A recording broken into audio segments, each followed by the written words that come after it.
To capture the so-called prisoner, the officer himself went into the sea.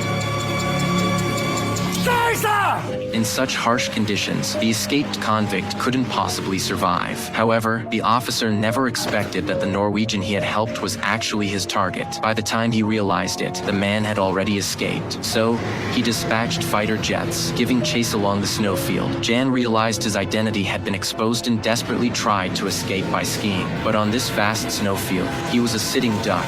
The planes opened fire without hesitation, whizzing past him. He tried to escape downhill as the planes turned, but another bullet whizzed past, and he narrowly escaped again. However, the gunfire triggered an avalanche, which hurtled towards him.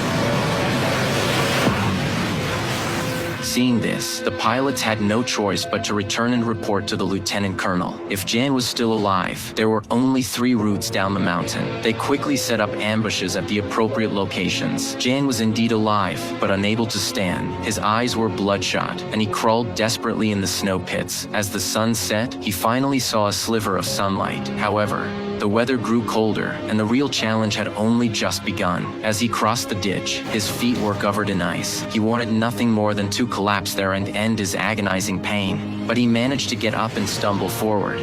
German soldiers were interrogating villagers below the mountain when Jan appeared in the distance. The villagers saw him but chose to conceal his presence. They shared the same hatred for the invaders. After the Germans left, the villagers rushed into the woods. Jan saw food and frantically stuffed it into his mouth before collapsing to the ground. The villagers unwrapped his bandages and found his right foot was completely necrotic. They carefully tended to him for several days before Jan slowly regained consciousness. Just then, they heard the sound of a car outside. The lieutenant colonel himself had come and was slowly approaching the attic. Jan quickly rolled inside and pointed his gun at the entrance.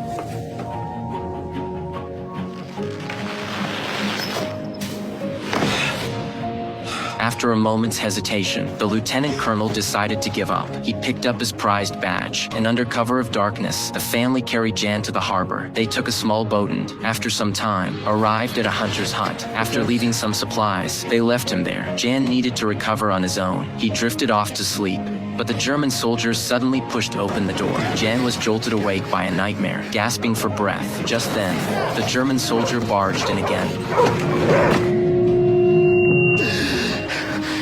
The incredibly vivid dream within a dream terrified him, leaving him drenched in sweat. Just as he was about to lie down again, he was plunged back into the dream, the repeated torment making Jan feel like he was dying.